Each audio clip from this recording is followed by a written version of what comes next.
Əziz dostum məndən küsüyüb incidi, yad kimi ayrılıb çıxdı evimdən.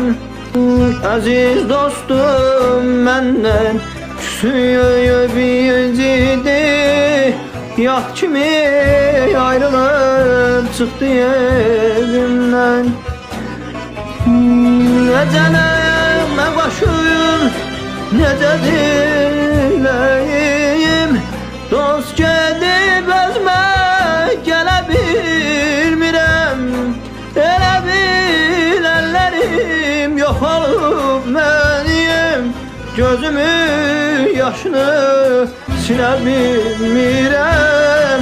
Gözümün yaşını silə bilmirəm.